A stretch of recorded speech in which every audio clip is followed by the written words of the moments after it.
ദൈവമഹത്വത്തിനും മനുഷ്യ നന്മയ്ക്കുമായിട്ട് തീരാൻ ഇടയാകട്ടെ. ഞങ്ങളുടെ എല്ലാ വാക്കുകളെയും ഞങ്ങളുടെ എല്ലാ സംരംഭങ്ങളെയും സമർപ്പിക്കുന്നു. പിതാവും പുത്രനും പരിശുദ്ധാത്മാവുമായ സർവേശ്വര എന്നേക്കും ആമേൻ. എല്ലാവർക്കും നമസ്കാരം. നമ്മുടെ രാജകന്യ സിനിമ ഓഗസ്റ്റ് 1 റിലീസ് ചെയ്യാൻ പോകുന്നത്. അതൊരു ദീർഘനാളൊരു പ്രോസസ്സായിരുന്നു. ഈ സിനിമയുടെ ചിത്രീകരണവും അതിൻ്റെ ബാക്കി പോസ്റ്റ് പ്രൊഡക്ഷൻ വർക്കുകളൊക്കെ തീർത്ത് നമ്മളിപ്പോൾ 1-ാം തീയതി റിലീസ് ചെയ്യാൻ പോവാണ്. അതിൻ്റെ പ്രാരംഭമായിട്ട് ഇവിടെ ഒരു പ്രസ് മീറ്റ് വിളിച്ചു കൂട്ടുകയും കുറേ ആർട്ടിസ്റ്റുകളോട് വരാനൊക്കെ ഉണ്ട്. അപ്പം നമ്മൾ എല്ലാവരും കൂടെ കൂടി ഇതിൻ്റെ കുറച്ച് പ്രൊമോഷൻ കാര്യങ്ങളൊക്കെ ഒന്ന് സ്റ്റാർട്ട് ചെയ്യുകയാണ്.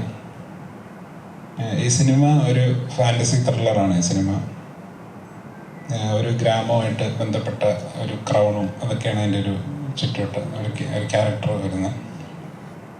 ഇതിലൊരുപാട് ആർട്ടിസ്റ്റുകൾ അഭിനയിച്ചിട്ടുണ്ട്.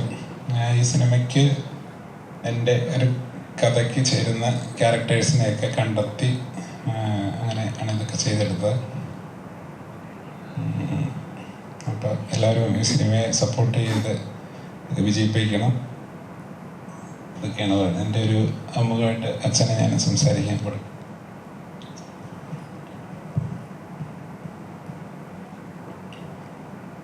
ഇന്ന് നമ്മുടെ സിനിമയുടെ സംസ്കാരം മാറുന്ന ലോകത്തിലാണ്.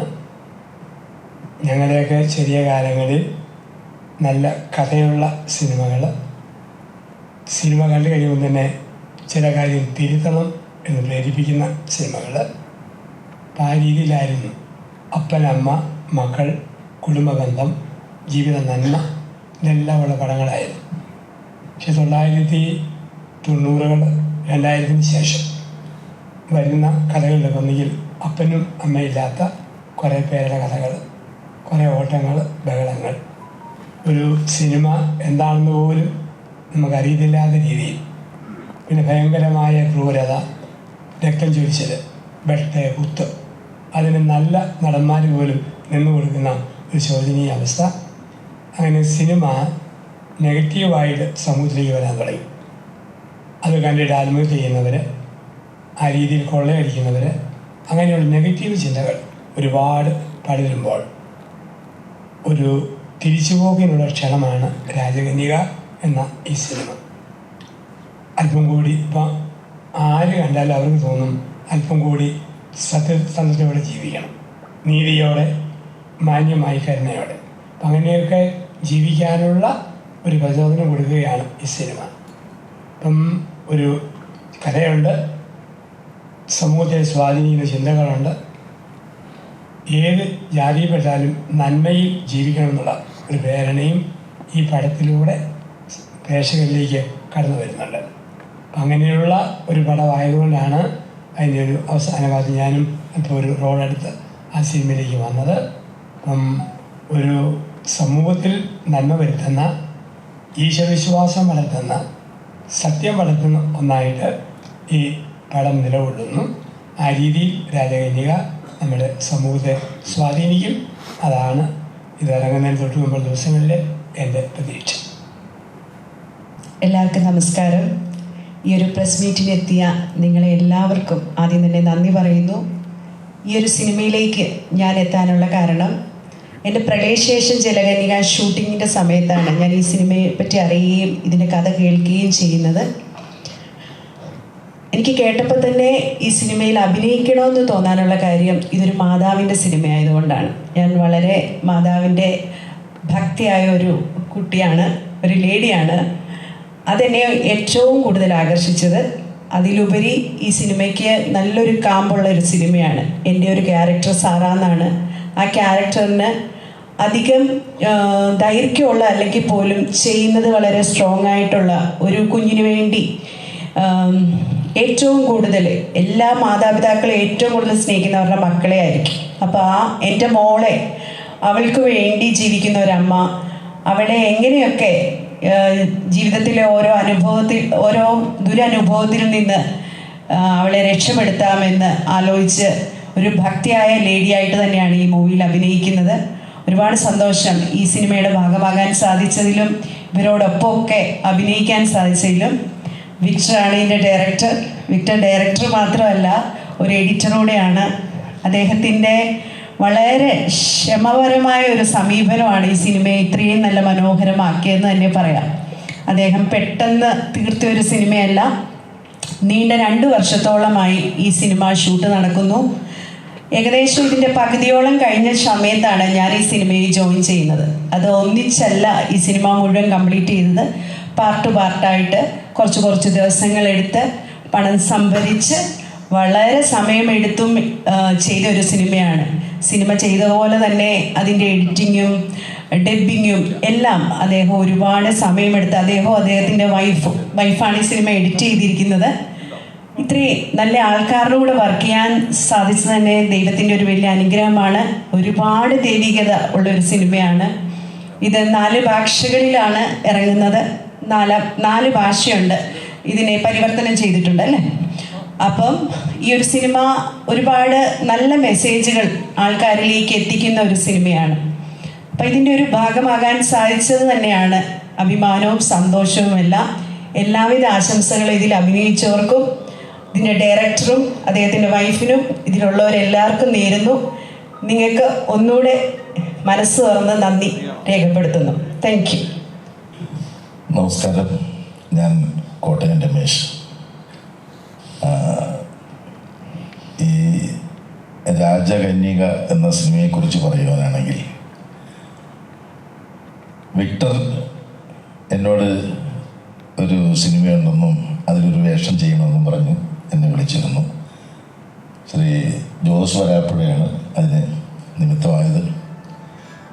അങ്ങനെ വിക്ടറുമായിട്ട് സംസാരിച്ച് കഴിഞ്ഞപ്പോൾ അദ്ദേഹത്തിൻ്റെ സംസാരത്തിൽ നിന്നും എനിക്ക് ഒരു കാര്യം മനസ്സിലായി. മലയാള സിനിമയുടെ ഒരു കാലഘട്ടത്തിലുണ്ടായിരുന്ന അവതരണ രീതി, അത് തിരിച്ച് അതിലേക്ക് എത്തണം എന്ന് ആഗ്രഹിക്കുന്ന, അതായത് കഥാപരമായി സാമൂഹിക സാംസ്കാരിക കുടുംബ ബന്ധങ്ങളിലും ഒക്കെ ഇടകലർന്നു പോകുന്ന അങ്ങനെ ഒരു സംസ്കാരത്തിൽ സിനിമ ഉണ്ടായിരുന്ന കാലം, അതിലേക്ക് തിരിച്ചു പോകണമെന്നായിരുന്നു അദ്ദേഹത്തിൻ്റെ ആ പറച്ചിൽ നിന്ന് ആഗ്രഹമെന്ന് എനിക്ക് മനസ്സിലായി. അപ്പോൾ എനിക്കും തോന്നി, ഞാൻ സിനിമ കണ്ടു തുടങ്ങിയ കാലത്ത് അങ്ങനെയുള്ള സിനിമകളായിരുന്നു ധാരാളം. അതിൽ നിന്ന് പ്രചോദനമുണ്ടായി ആണ് എനിക്കും ഒരു സിനിമാ നടനാകണം എന്നുള്ള ആഗ്രഹമുണ്ടായത്. അപ്പോൾ തീർച്ചയായും അദ്ദേഹത്തോടൊപ്പം സഞ്ചരിക്കുന്നത് നന്നായിരിക്കും എന്നെനിക്ക് അന്നേരം തോന്നി. അതുകൊണ്ട് ആ കഥയോ മറ്റു കാര്യങ്ങളോ ഒന്നും കേൾക്കാൻ പോലും ഞാൻ നിന്നില്ല. എൻ്റെ കഥാപാത്രത്തിൻ്റെ കാര്യം പറഞ്ഞു, ഞാൻ ഓക്കെ പറഞ്ഞു. അങ്ങനെയാണ് ഈ സിനിമയിൽ ഞാനും വന്നു ചേർന്നത്. അതൊരു ഭാഗ്യമായിട്ട് ഞാൻ കരുതുന്നു. കാരണം ഒരു നല്ല സിനിമയുടെ പിറവിക്ക് വേണ്ടിയിട്ട് അതിൻ്റെ പിന്നിൽ എവിടെയെങ്കിലും എന്നാൽ കഴിയാവുന്നത് ചെയ്യാൻ സാധിച്ചു എന്ന ചാരിതാർത്ഥത്തോടു കൂടിയാണ് ഞാനും ഈ സിനിമയുടെ ഈ നിമിഷം വരെയും ഈ സിനിമയോടൊപ്പം സഞ്ചരിക്കുന്നത്. ഇതൊരു നല്ല സിനിമയായിരിക്കും. നല്ല സിനിമ എന്ന് ഞാൻ പറയുമ്പോൾ ഇപ്പോൾ ഇറങ്ങുന്ന സിനിമയൊക്കെ മോശമാണെന്നതിന് അർത്ഥമാക്കേണ്ടതില്ല. കാരണം അതിൻ്റെ അവതരണ രീതികളിൽ വളരെയധികം മാറ്റം വന്നിട്ടുണ്ട്.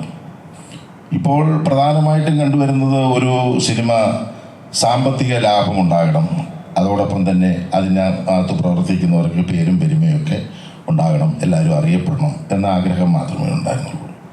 മുൻപ് അങ്ങനെ ആയിരുന്നില്ല എന്നെനിക്ക് തോന്നുന്നു.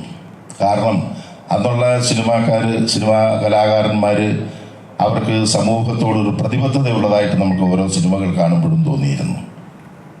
അപ്പോൾ അതിനുവേണ്ടി അവർ പണമോ അല്ലെങ്കിൽ പേരും പ്രശസ്തിയോ മാത്രം നോക്കിയിരുന്നില്ല. പ്രധാനമായിട്ടും സാമൂഹികപരമായ നന്മയ്ക്ക് വേണ്ടിയിട്ടുമൊക്കെ ആയിരുന്നു അന്നത്തെ പ്രൊഡ്യൂസർമാർ ഉൾപ്പെടെയുള്ള മറ്റ് സംവിധായകരാണേലും ടെക്നീഷ്യന്മാരാണേലും ഒക്കെ പ്രവർത്തിച്ചിരുന്നെന്ന് നമുക്ക് തോന്നും. ഇന്ന് പേരെടുക്കണം, സാമ്പത്തിക ലാഭം ഉണ്ടാകണം എന്നുള്ള ചിന്ത. അതുകൊണ്ടാണ് നമ്മൾ ഒരു ജോണർ വരുന്ന സിനിമകൾ തന്നെ തുടർച്ചയായിട്ട് ഇങ്ങനെ വരുന്നതാണ്. ഒരു സിനിമ വിജയിച്ചു എന്ന് കണ്ടു കഴിഞ്ഞാൽ പിന്നെ അതിൻ്റെ ആ കഥയുടെ തന്തു മനസ്സിലാക്കി ആ കഥാതന്തുവിനെ ബേസ്മെൻ്റ് ആക്കിക്കൊണ്ടായിരിക്കും പുറകെ വരുന്ന കുറേ സിനിമകൾ. അപ്പം ആ ഒരു രീതിക്ക് മാറ്റമുണ്ടാകും, അല്ലെങ്കിൽ ഉണ്ടാകണം എന്നുള്ള രീതിയിലായിരിക്കും ഈ സിനിമ ഇതിൻ്റെ സംവിധായകൻ ഉദ്ദേശിച്ചിരിക്കുന്നതെന്ന് എനിക്ക് തോന്നുന്നു. എന്തായാലും ഒരു നല്ല സിനിമയായിരിക്കും എന്ന് തർക്കമില്ലാതെ പറയാൻ കഴിയും. വളരെ സന്തോഷമുണ്ട് ഈ സിനിമയിൽ അഭിനയിക്കാൻ കഴിഞ്ഞതിൽ. പിന്നെ ഒപ്പം നിങ്ങൾ ഇത്രയും മീഡിയാസ് കൂടെ വന്നതിൽ വളരെയധികം സന്തോഷമുണ്ട്. നിങ്ങളെപ്പോലുള്ള ആളുകൾ വേണം ഇങ്ങനെയുള്ള സിനിമകൾക്ക് പ്രോത്സാഹനം കൊടുക്കാനും ഒക്കെ. അതുകൊണ്ട് സമൂഹത്തിനും നമുക്ക് നേട്ടമുണ്ടാകും എന്നുള്ളത് തർക്കമില്ലാത്ത കാര്യമാണ്. എല്ലാവർക്കും എൻ്റെ പ്രത്യേകം നന്ദിയും കടപ്പാടും അറിയിക്കുകയാണ്. പിന്നെ പ്രേക്ഷകരോട് പറയാനുള്ളത്, ഈ ഒരു സിനിമ ഒരു നല്ല സിനിമയായിരിക്കും. അത് നല്ല മനസ്സിൻ്റെ ഉടമകളായിട്ടുള്ള ആളുകൾക്ക് വളരെയധികം ഗുണം ചെയ്യും, വളരെയധികം പ്രചോദനമുണ്ടാകും. ഈ സിനിമ കാണണം, നിങ്ങൾ തിയേറ്ററിൽ വന്ന് ഈ സിനിമ നിങ്ങളെല്ലാവരും കാണണം എന്നുള്ളൊരു അഭ്യർത്ഥനയാണ് എനിക്ക് ഈ അവസരത്തിൽ പറയാനുള്ളത്. നന്ദി.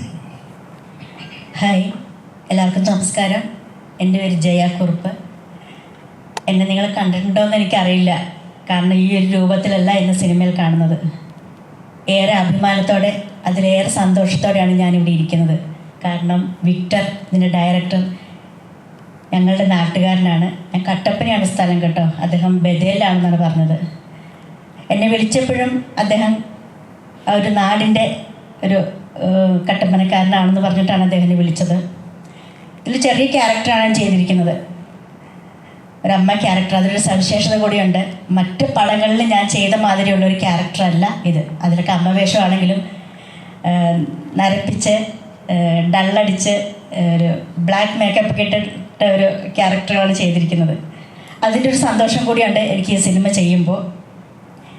പിന്നെ ഈ സിനിമയെക്കുറിച്ച് പറയുകയാണെങ്കിൽ രാജകന്യക, അതിൻ്റെ പേരിൽ തന്നെ ഒരു പോസിറ്റിവിറ്റി ഉണ്ട് അല്ലേ. പിന്നെ എനിക്ക് വിക്ടറിനോടൊപ്പം മറ്റ് ആർട്ടിസ്റ്റുകളോടൊപ്പം ചെയ്യാൻ പറ്റിയതിൽ വലിയ സന്തോഷമുണ്ട്. പ്രത്യേകിച്ച് നാടക കുടുംബക്കാരനായ കോട്ടയം രമേശേട്ടനോടൊപ്പം 2 സിനിമ ചെയ്യാൻ കഴിഞ്ഞു. അതിലൊന്ന് ഇതാണ്, മറ്റേ സൂക്ഷ്മദർശിനിയാണ്. അന്ന് അവിടെ വെച്ചേണ്ട രമേശേട്ടന് ഇന്ന് എന്നെ കണ്ടപ്പോൾ മനസ്സിലായില്ല. അത് എന്താണെന്ന് വെച്ചാൽ അന്നത്തെ മേക്കപ്പിൻ്റെയും ഒരിതുകൊണ്ടാണ്. എന്തായാലും ഈ സിനിമ ഒരു വൻ വിജയമായിരിക്കുമെന്ന് എൻ്റെ മനസ്സ് പറയുന്നു. എല്ലാവർക്കും ഓഗസ്റ്റ് 1 നല്ലൊരു സിനിമ വിക്ടർ നമുക്ക് സമ്മാനിക്കുന്നുണ്ട്. അതിലൊരു പാർട്ടാവാൻ കഴിഞ്ഞതിൽ ഏറെ സന്തോഷത്തിലാണ് ഞാൻ.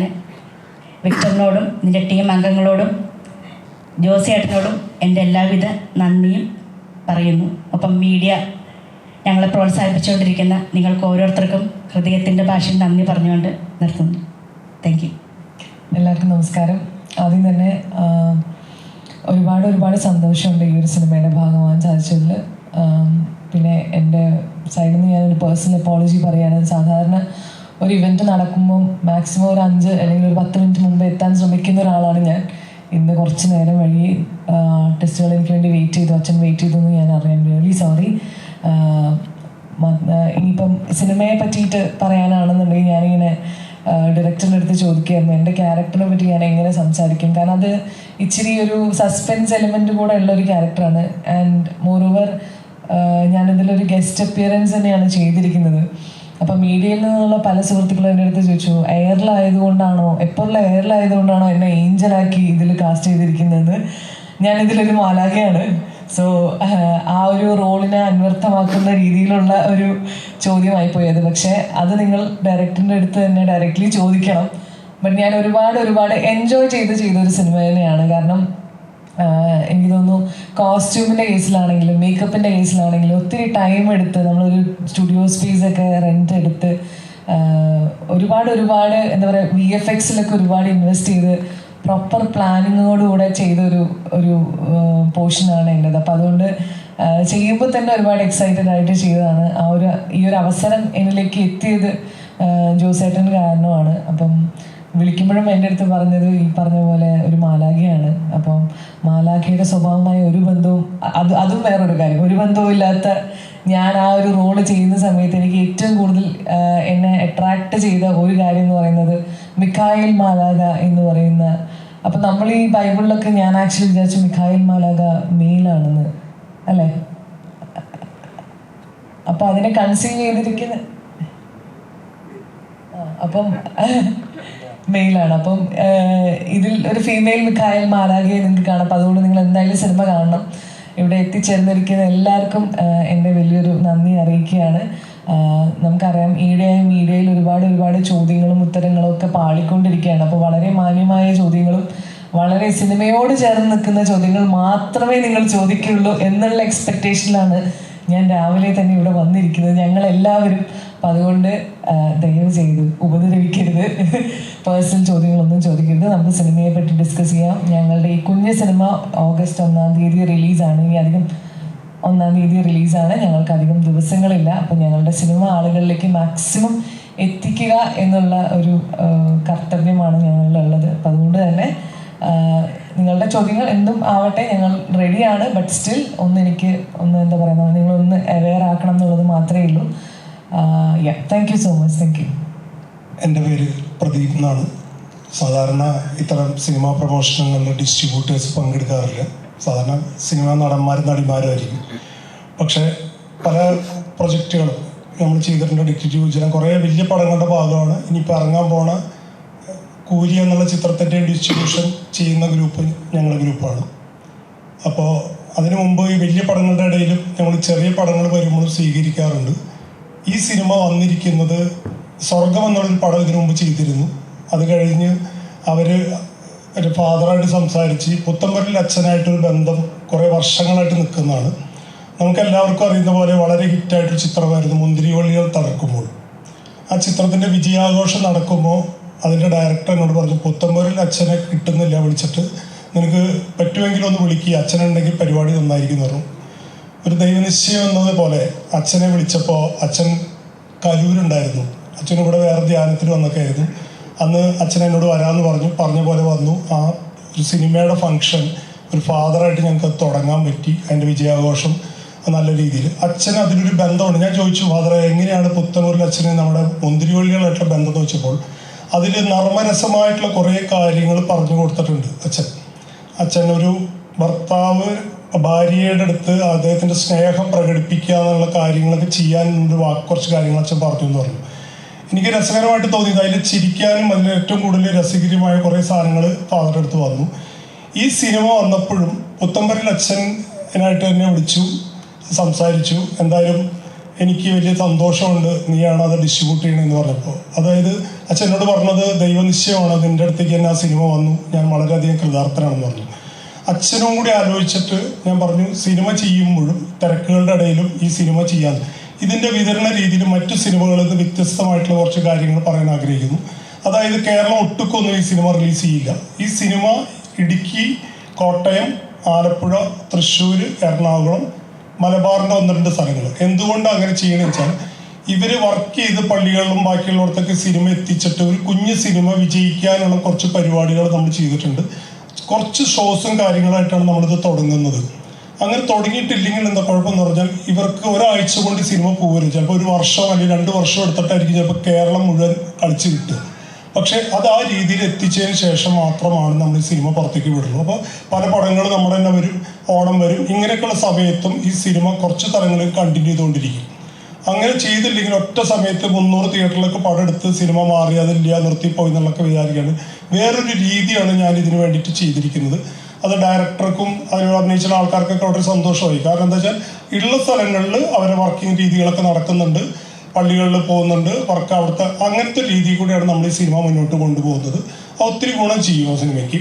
പിന്നെ എന്നും ഞാൻ പറയാറുണ്ട്, നമ്മുടെ മീഡിയ രംഗത്ത് നിന്ന് കിട്ടുന്ന സപ്പോർട്ടാണ് ഞങ്ങൾക്ക് എപ്പോഴും ഒരു സിനിമയ്ക്ക് കരുത്താവുന്നത്. പണ്ടുള്ള കാലങ്ങളിൽ ആൾക്കാർ പറഞ്ഞു കേട്ടും കാര്യങ്ങളെക്കാളും കൂടുതൽ പെട്ടെന്ന് അറിയും ആൾക്കാരുടെ ഇടയിൽ. അപ്പോൾ അതിനുള്ള ഏറ്റവും കൂടുതൽ ഗുണം ചെയ്യുന്നത് നിങ്ങളെപ്പോലെയുള്ള എൻ്റെ സുഹൃത്തുക്കൾ തന്നെയാണ്. അപ്പോൾ ഈ വലിയ പടങ്ങൾക്ക് കൊടുക്കുന്ന പോലെ തന്നെ ആ ഒരു സഹകരണം എൻ്റെ ഈ ചെറിയ പടത്തിന് നിങ്ങൾ തരുന്ന അറിയാം. എന്തായാലും എല്ലാവർക്കും ഈ അവസരത്തിൽ ഞാൻ നന്ദി കൂടി അറിയിക്കുന്നു. സംവിധായകൻ്റെ അടുത്ത് തന്നെയാണ്. എന്തുകൊണ്ടാണ് ഇക്കാലത്ത് ഇങ്ങനൊരു ചിത്രത്തിന്റെ പ്രാധാന്യം? കാരണം എന്താണെന്ന് വെച്ചാൽ ഇപ്പോൾ ഒരു പാഷൻ ബേസ് ആയിട്ടുള്ള സിനിമകളാണ് കൂടെ വന്നുകൊണ്ടിരിക്കുന്നത്. ആളുകൾക്ക് കൂടുതൽ ത്രില്ലിംഗ് ആയിട്ടുള്ള അല്ലെങ്കിൽ കുറച്ചുകൂടെ ഫാമിലി ഓറിയന്റഡ് സിനിമകൾ വരുന്നു, കോമഡി ചിത്രങ്ങൾ വരുന്നു. അപ്പോൾ അങ്ങനെ ഒരു ജോണറിൽ ഓടിക്കൊണ്ടിരിക്കുന്ന കാലങ്ങളിൽ ആളുകൾ ഇങ്ങനത്തെ ഒരു എന്താ പറയുക, ഒരു ഡിവൈൻ ആയിട്ടുള്ള അല്ലെങ്കിൽ ഒരു കുറച്ചുകൂടെ ഇങ്ങനത്തെ ടൈപ്പ് ജോണറുള്ള പടങ്ങൾ കാണുന്ന ആളുകൾ കുറവാണ്. നമ്മൾ ടി വിയിൽ നിന്നും കണ്ടിട്ടുണ്ട്, അല്ലെങ്കിൽ പണ്ട് കാലത്ത് ടി വിയിലൊന്നും കാണുക. അപ്പം ഇങ്ങനെ ഒരു ഫാസ്റ്റ് ജോണിൽ പോയിക്കൊണ്ടിരിക്കുന്ന കാലത്ത് ഇങ്ങനെ ചിത്രത്തിന് പ്രാധാന്യം എന്താണ്? ഒരുപക്ഷെ ഇപ്പം അദ്ദേഹം സിനിമ കണ്ടിട്ടില്ലാത്തതുകൊണ്ട് ആയിരിക്കും ഞാൻ വിചാരിക്കുന്നു. ഇത് ഇങ്ങനെ ഒരു ഫെയ്ത്ത് പടമല്ല. ഒന്നാമത്തെ കാര്യം, ഞാനിങ്ങനെ എഴുതി വെച്ചിട്ടുള്ള ഒരു 6-7 സ്ക്രിപ്റ്റുകളുണ്ടായിരുന്നു. ഒരു 6-7 വർഷമായിട്ട് ഞാൻ വേറെ നല്ല കൊമേഴ്ഷ്യൽ സിനിമകളുടെ നല്ല രീതിയിൽ ചെയ്ത് ഈ സബ്ജക്റ്റ് ഇതിൻ്റെ ഇടയ്ക്ക് കയറി വന്നു, ഇതിൻ്റെ ത്രെഡൊക്കെ. പിന്നെ ഇതൊരു ഫാൻറ്റസി ത്രില്ലറാണ് ഈ പടം. ഇത് 2 കാലഘട്ടം കാണിക്കുന്നുണ്ട്. ഒരു ഗ്രാമം, അത് എൻ്റെ ഒരു ക്രൗണും ഒക്കെ ആയിട്ട് ബന്ധപ്പെട്ട ഒരു മിത്തും, അതൊക്കെയാണ് എൻ്റെ ഒരു തീം. പിന്നെ അതിങ്ങനെ ഒരു സിനിമ നമ്മൾ ചെയ്യുമ്പോൾ അത് ഏതെങ്കിലും ഒരു റിലീജിയൻ ഒരു ബേസ് ഉണ്ടാവുമല്ലോ. അതിലെ പ്രധാന ക്യാരക്ടേഴ്സ് ഒന്നെങ്കിൽ ഒരു ക്രിസ്ത്യനാവോ അല്ലെ ഒരു ഹൈന്ദവ ഇതായിരിക്കും, ഏതെങ്കിലും ഒരു അപ്പോൾ നമ്മുടെ ഈ കഥ ഒരു ബേസ് എടുക്കുന്നത് ഒരു ഗ്രാമവും ഒരു മാതാവുമായിട്ട് ബന്ധപ്പെട്ട ഒരു സബ്ജക്റ്റാണ് എൻ്റെ ഒരു ത്രെഡ്. അപ്പോൾ അതിനൊരു ക്രിസ്ത്യൻ ഒരു മൂഡിലാണല്ലോ അതിൻ്റെ സ്റ്റോറി പോകുന്നത്. അപ്പോൾ ഈ കഥയിൽ ഞാൻ ഒരിക്കലും അതൊരു ക്രിസ്ത്യൻ ഒരു ഭക്തിപ്പടമായിട്ടല്ല ഈ സിനിമ ഉണ്ടാക്കി വെച്ചിരിക്കുന്നത്. ഈ സിനിമ എല്ലാ റിലീജിയൻസ് ആൾക്കാരും വരുന്ന ഒരു ഗ്രാമത്തിൻ്റെ കഥയാണ്. അപ്പോൾ അതിലെ എല്ലാ റിലീജിയനിൽപ്പെട്ട ആൾക്കാർക്കും ഇഷ്ടപ്പെടുന്ന രീതിയിലും ഒപ്പം ഒരുപാട് ഇൻട്രസ്റ്റിംഗ് ആയിട്ടുള്ള ഫാൻറ്റസി മോഡ്, ത്രില്ലറായിട്ടുള്ള ഒരുപാട് കാര്യങ്ങളുണ്ട്. ഒരിക്കലും ഇതിങ്ങനെ ഒരു ഫുൾ ഒരു ഭക്തിപ്പടമല്ല. ഒന്നാമത്തെ കാര്യം.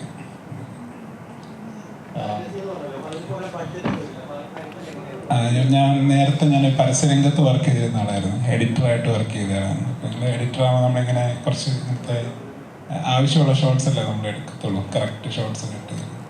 അപ്പോൾ ഈ അങ്ങനെയുള്ള ഇത് വന്നപ്പോൾ ഇതിൻ്റെ അകത്ത് കുറച്ച് ഇതിൻ്റെ ഒരു കൊറോണേഷനൊക്കെ ആയിട്ട് ബന്ധപ്പെട്ട് കുറച്ച് ഫാൻറ്റസി എലമെൻറ്റ്സ് വന്നിട്ടുണ്ട്. നമ്മളിങ്ങനത്തെ VFX കാര്യങ്ങളൊക്കെ എത്ര ബെസ്റ്റായിട്ട് ചെയ്താലും നമ്മുടെ കണ്ടിരിക്കുന്ന ഒരു ഓഡിയൻസിനെ സംബന്ധിച്ച് പെട്ടെന്ന് അതൊരു യുക്തിക്ക് പെട്ടെന്ന് കാണുമ്പോൾ നമുക്കത് അത്ര ഇൻട്രസ്റ്റഡ് അല്ലേ, എത്ര നന്നായിട്ട് ചെയ്താലും. അതുകൊണ്ട് ഞാൻ എൻ്റെ VFX പോർഷൻസ് ഒക്കെ വളരെ കുറച്ചേ വെച്ചിട്ടുള്ളൂ. നമ്മൾ എത്ര നന്നാക്കി ചെയ്താലും നമ്മുടെ ഒരു നോർമൽ ഇതിൽ നിന്ന് വിട്ടാണല്ലോ ഒരു VFX ഒരു അപ്പാരിഷനൊക്കെ വരുമ്പോൾ. അപ്പോൾ അത് കഴിയുന്നത്ര നമ്മൾ അതിൻ്റെ ഷോർട്സിൻ്റെ ഡ്യൂറേഷനൊക്കെ കുറച്ച് കഥ ഡിമാൻഡ് ചെയ്യുന്ന കറക്റ്റ് കാര്യങ്ങൾ മാത്രമാണ് വെച്ചിട്ടുള്ളത്. അച്ഛാ നമസ്കാരം.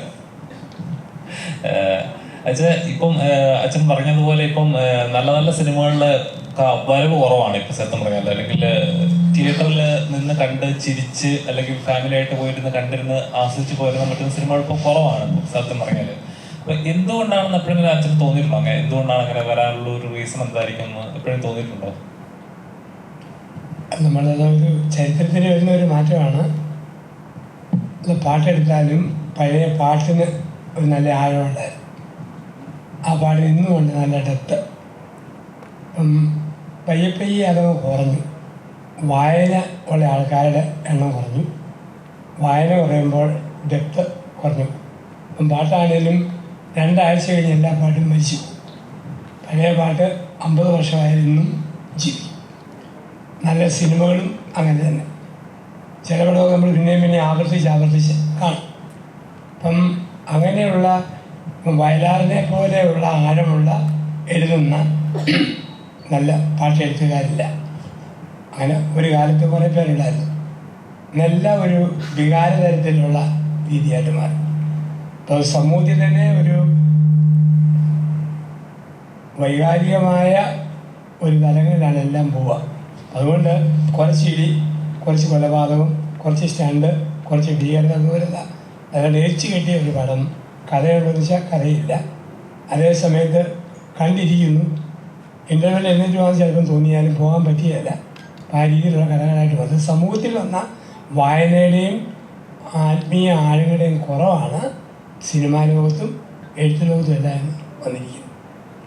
അച്ഛൻ മലയാളികൾക്ക് പുതുമയുള്ള ഒരു ആളല്ല. എന്നും ഹാസ്യത്തിലൂടെ ആയാലും ഒരുപാട് കഴിവുള്ള കാര്യങ്ങൾ മലയാളികൾക്ക് പറഞ്ഞു കൊടുത്തിട്ടുള്ള ഒരാളാണ് താങ്കൾ. പലപ്പോഴും തോന്നിയിട്ടുണ്ട് ഇത്രയും ടാലന്റുള്ള ഒരാള് സിനിമയിലേക്ക് വരാൻ ലേറ്റായി പോയോ? എപ്പോഴും തോന്നിയിട്ടുണ്ടോ? അതല്ലേ ഇപ്പം പല പ്രാവശ്യം പൃഥ്വിരാജിൻ്റെ കൂടെ മോഹൻലാലിൻ്റെ കൂടെ ഒക്കെ പടങ്ങളിൽ ചില അച്ഛനായിട്ട് അഭിനയിക്കാമെന്ന് ചോദിച്ചിട്ടുണ്ട്. അപ്പോഴും ഞാൻ ഒരിക്കലും പറഞ്ഞു വെള്ളക്കുപ്പായിട്ട് അച്ഛനായാൽ അഭിനയമാവും, ഈ രസം മാത്രമേ വരത്തുള്ളൂ. അങ്ങനെ ചില കൊച്ചു പടങ്ങളിലൊക്കെ അങ്ങനെ അതിൻ്റെ വേദാശം ബുമറാങ് വരുന്നത് ചമ്പൻ വിനോദിൻ്റെ അതെൻ്റെ ഒരു ധ്യാനപ്രസംഗം കാണിക്കുന്ന ഒരു സിനിമ. പിന്നെ പഴയ അശോകനൊക്കെ കൂടി കാറ്റിനിരിയെ ചില റോളുകൾ ഉപകാരവും തോന്നുന്നൊരു പ്രസംഗം പറഞ്ഞാൽ കേൾക്കുന്നതിലുപരിയായിട്ട് ഒരു മീഡിയാവരി സമൂഹത്തെ സ്വാധീനിക്കാൻ പറ്റുന്നു വരുമ്പോൾ അതിനോട് ഇങ്ങനെ ചേർന്ന് നിൽക്കും. നമ്മുടെ ഹോം പടത്തിന് ശേഷം ജോണിയാലിന് ചോദിച്ചു ഒരു പടത്തിൽ വികാരിയായിട്ട് ഞങ്ങളോട് കൂടാവും. ഞാൻ പറഞ്ഞു വരില്ല. അപ്പം അങ്ങനെ ഒരു ആഗ്രഹമില്ല. ഇതൊരു മൂല്യം പകരുന്നതായതുകൊണ്ടാണ് ഇതിൻ്റെ ഭാഗമായിട്ട് ചേർന്നിരിക്കുന്നത്.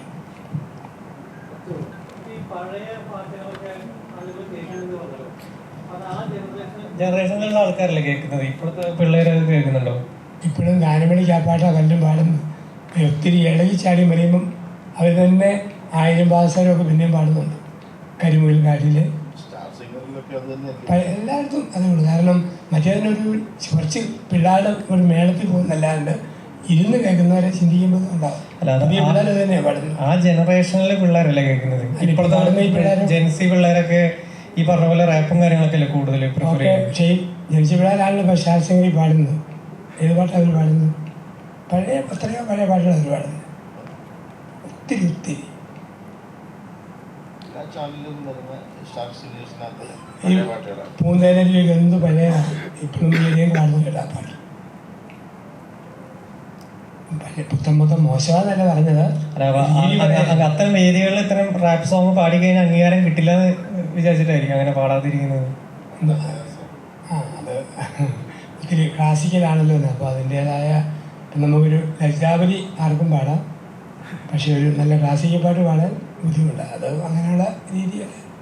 ഇറങ്ങുന്ന സിനിമകളാണെങ്കിലും പുതിയ പുതിയ സിനിമകളല്ല 100 കോടി 200 കോടി ക്ലബിലൊക്കെ വരുന്നത്. പഴയ സിനിമകളിൽ അത്ര അംഗീകാരം കിട്ടിയിരുന്നില്ലല്ലോ. അതാണ്. പക്ഷെ അവിടെ ഏറ്റവും പടം പൊട്ടിപ്പോന്നും ഇപ്പോൾ ആണുണ്ടോ? എത്ര പടം എന്നോട് എത്ര നിർമ്മാതാക്കൾ സ്ക്രിപ്റ്റ് കൊടുക്കുന്നു പ്രാർത്ഥിക്കാൻ വേണ്ടി പറയണം. ഭൂരിപക്ഷവും പൊളിഞ്ഞ് 4 നില പൊട്ടുന്നു.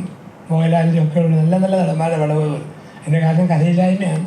കഥയുണ്ടെങ്കിൽ ഇന്നും വിജയിക്കും. എന്തുകൊണ്ടാണ് തുടരും വിജയിച്ചത്? ദൃശ്യത്തിൻ്റെ ഒരു പതിപ്പ് പോലെ അത് കേട്ടാൽ.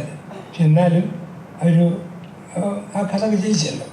ഇപ്പം ദിലീപാണ് അല്പം ഡിമാൻഡ് അപ്പോൾ. പക്ഷേ പ്രിൻസാൻ ഹാപ്പി ഫാമിലി 2-3 ആഴ്ച ഓടിയല്ലോ. ഒരു കഥയുണ്ടെങ്കിൽ അതിൽ പുതുമയുടെ ആൾക്കാർ കാണും. അതില്ലാതെ വരുമ്പം മടുത്തു പോകും. ചില പടത്തൊക്കെ ചെയ്യൂ കയറിയല്ലോ എന്ന് പറയും. അത് പറയാൻ ഈ പടം വരികയെന്നാണ് വിശ്വാസം. അതായത് ഇപ്പൊ ഈ സിനിമയിലെ കഥാപാത്രം ഒരു ഏഞ്ചലായിട്ടാണല്ലോ, ഒരു ഫാന്റസി ഇതാണ് എലമെന്റ് ആണ്. അപ്പം നോർമലി നമ്മൾ ഇങ്ങനത്തെ ഇപ്പോഴത്തെ ഒരു ടൈപ്പ് ഓഫ് ആക്ടേഴ്സ് നമ്മൾ ഒരു ഫാന്റസിയിൽ ക്യാരക്ടറിന് എത്രത്തോളം ഡെപ്ത് ഉണ്ട്, അല്ലെങ്കിൽ ചെയ്യുന്നതിനകത്ത് ഈ എലമെന്റ് ഞാൻ ചെയ്താൽ എത്രത്തോളം വർക്ക് ആവും, എന്നെ ആളുകൾ എങ്ങനെ ജഡ്ജ് ചെയ്യുമോ, അല്ലെങ്കിൽ ഒരുപാട് തോട്ട്സ് ഉണ്ടാവുമല്ലോ. അപ്പം ഈ ഒരു കഥ കേട്ടപ്പോൾ ഇങ്ങനൊരു കഥാപാത്രമാണെന്ന് അറിഞ്ഞപ്പോൾ ഇങ്ങനൊരു തോട്ട്സ് അപ്പുറം പോയായിരുന്നോ? ഇല്ല, എന്നെ ആളുകൾ ജഡ്ജ് ചെയ്യുന്നതിൽ ഒരു പ്രശ്നമുള്ള ആളല്ല ഞാൻ. പക്ഷേ ഫോർ എക്സാമ്പിൾ എനിക്കറിയാം, ഞാൻ ചിലപ്പോൾ ചെയ്യുന്ന കഥാപാത്രങ്ങളാണെങ്കിലും ചില ഇൻ്റർവ്യൂസ് ആണെങ്കിലും ഒക്കെ ആളുകൾ ജഡ്ജ് ചെയ്യുന്നുണ്ടാവും. ബട്ട് ഞാനത് തമാശ രൂപേണ ഞാൻ ഇപ്പോൾ നേരത്തെ രാവിലെ ഒരു ഇൻ്റർവ്യൂ എടുക്കുമ്പോൾ ക്വസ്റ്റ്യൻസ് ചോദിക്കുമ്പോൾ പോലും ഞാൻ പറഞ്ഞു ചിലപ്പോൾ ആൾക്കാർ എന്നെ ജഡ്ജ് ചെയ്യുന്നു. ബട്ട് ഞാൻ അങ്ങനെ അതിൽ ബോധേഡായിട്ടുള്ള ഒരു വ്യക്തിയേ അല്ല. എന്നെ പേഴ്സണലി അറിയുന്നവർക്ക് അതറിയാം. സോ ഈ ഒരു കഥാപാത്രം എൻ്റെ അടുത്തേക്ക് വന്ന സമയത്ത് സത്യത്തിൽ ഞാൻ ഇങ്ങനത്തെ ഒരു സാധനം എക്സ്പെരിമെൻറ്റ് ചെയ്തിട്ടില്ല എൻ്റെ കരിയറിൽ. ഞാൻ വളരെ ബോൾഡായിട്ടുള്ള, ഇത് ബോൾഡ് തന്നെയാണ്, ബട്ട് നമ്മൾ റിയലിസ്റ്റിക്കലി നിങ്ങൾ പറഞ്ഞല്ലോ ഫാൻറ്റസി എലിമെൻ്റ് ഉണ്ട് ഇതിൽ. പ്ലസ് വളരെ റിയലിസ്റ്റിക് ആയിട്ട് സാധാരണ ഭൂമിയിൽ ജീവിക്കുന്ന മനുഷ്യന്മാരെ പോലെയുള്ള ക്യാരക്ടേഴ്സ് ഞാൻ ചെയ്തിട്ടുള്ളൂ. അപ്പം ഇത് ആകാശത്ത് നിന്ന് വരുന്ന ഒരാളായിട്ടാണ് ഇതിൽ എന്നെ കാണിക്കുന്നത്. അപ്പം അതിൻ്റെ ഒരു ത്രില്ലുണ്ടായിരുന്നു. പിന്നെ ഞാൻ പറഞ്ഞില്ലേ, അപ്പം എന്നെ എക്സൈറ്റ് ചെയ്യുന്നതിൽ ഏറ്റവും കൂടുതൽ കാര്യങ്ങൾ ഒന്ന് പറഞ്ഞാൽ ഈ ഏഞ്ചൽ, ഈ മിക്കായിൽ എന്ന് പറയുന്ന മെയിലായിട്ടുള്ള ഒരു ഏഞ്ചലിനെ അവർ ഫീമെയിൽ വേർഷനായിട്ട് കാണിക്കുന്നു. അതെനിക്ക് പ്ലേ ചെയ്യാൻ പറ്റുന്നു. ഈ ഒരു സിനിമയുടെ എന്താ പറയുക, വികൃതി എന്ന് പറഞ്ഞ ഒരു സിനിമ ചെയ്തിട്ടുണ്ട്. അതിൽ വളരെ ചെറിയ പോർഷനേ ഉള്ളൂ. അപ്പം ആ സിനിമയിൽ മൊത്തത്തിൽ സുരാജേട്ടൻ്റെ ക്യാരക്ടറിനെ പൊളിച്ച് ഈ വ്യക്തി ഇങ്ങനെ ആയിരുന്നില്ല എന്ന് കാണിക്കുന്ന ഒരു മൈന്യൂട്ട് പോയിന്റ് ആ ഒരു ഭാഗം മാത്രമേ എനിക്കുള്ളൂ. അതായത് ആ വ്യക്തി ഇങ്ങനെ ആയിരുന്നില്ല എന്ന് ജനങ്ങളെ കാണിച്ചു കൊടുക്കുന്ന ഒരു ക്യാരക്ടർ, അത്രയേ ഉണ്ടായിരുന്നുള്ളൂ. പക്ഷെ ഞാൻ ആ സിനിമ ചെയ്തു. അപ്പം അതുപോലെ തന്നെ എക്സൈറ്റിംഗ് ആയിട്ടുള്ളൊരു കാര്യമാണ് ഈ സിനിമയിലും. അതാണ് ഞാൻ പറഞ്ഞത്, ഇതിനൊരു സസ്പെൻസ് എലിമെൻറ്റ് കൂടെ ഉണ്ട്. അപ്പം ഞാൻ ചെയ്തതിൽ ഞാൻ വളരെ ഹാപ്പിയാണ്. സാറും ക്രൂ ഒക്കെ ഹാപ്പിയാണെന്ന് ഞാൻ വിചാരിക്കുന്നു. കാണുന്ന നിങ്ങളും എങ്ങനെയുണ്ടെന്ന് നോക്കിയിട്ട് എൻ്റെ അടുത്ത് പറയണം. ഓക്കെ, ഇങ്ങനെയുള്ള സിനിമകൾ ഒരു പരിധിവരെ തിയേറ്ററിൽ എത്തി അതൊരു വിജയത്തിലേക്ക് എത്തിക്കാൻ ഇന്നത്തെ കാലത്ത് കുറച്ച് ബുദ്ധിമുട്ടാണ്. രമേശന്റെ കാഴ്ചപ്പാടിൽ ഇപ്പം ഈ ഒരു സ്ട്രാറ്റജി, അതായത് ഇവർ എല്ലാ തിയേറ്ററുകളിലും ഒരുമിച്ച് റിലീസ് വരക്കാതെ ഘട്ടം ഘട്ടമായിട്ട് കേരളം മുഴുവൻ എത്തിക്കുക എന്നുള്ള സ്ട്രാറ്റജി പറഞ്ഞപ്പോൾ എന്താ തോന്നിയത്? എല്ലാ സിനിമകളും ഈ തരത്തിലേക്കൊക്കെ വേണമെന്നൊക്കെ ഉള്ള ഒരു ഇതിലേക്ക് വന്നു? അല്ല, അത് ഇപ്പം ഇതിൻ്റെ സംവിധായകനും പ്രൊഡ്യൂസറും അതുപോലെ ഡിസ്ട്രിബ്യൂട്ടേഴ്സും അവർക്ക് തോന്നിയ ഐഡിയ ആണ്. അപ്പോൾ അത് ഗുണം ചെയ്യുമെന്നാണ് എനിക്ക് തോന്നുന്നത്. കാരണം എല്ലാ സ്ഥലത്തൂടെ ഇപ്പോൾ ഒരേ സമയം റിലീസ് ചെയ്യുമ്പം അവിടേക്കൊക്കെ എല്ലാം ശ്രദ്ധിക്കാനായിട്ടുള്ളൊരു സംവിധാനം അവർക്ക് ഉണ്ടാവില്ല. സാമ്പത്തികം അതിനൊക്കെ വലിയ പാലിച്ച സാമ്പത്തിക ചെലവുകളും വരുന്നുണ്ട്. പക്ഷേ ഇത് കുറേശ്ശെ ഓരോ ഘട്ടമായിട്ട് ഓരോ ഏരിയയിൽ കവർ ചെയ്ത് അങ്ങനെ പോവുക എന്നുള്ളത് ഒരു പരീക്ഷണവും കൂടി ആയിരിക്കും ഒരുപക്ഷെ. അത് വിജയിക്കാതിരിക്കേണ്ട യാതൊരു കാര്യവും ഉണ്ടെന്ന് എനിക്ക് തോന്നുന്നില്ല എൻ്റെ അനുഭവം വെച്ച്. കാരണം ഓരോ ഏരിയയിലുമുള്ള ആളുകൾ സിനിമ കാണുന്നത് ബഹുഭൂരിപക്ഷം വരുന്ന ആളുകൾ അവരുടെ ഏരിയയിൽ വരുമ്പോഴായിരിക്കുമല്ലോ കാണുന്നത്.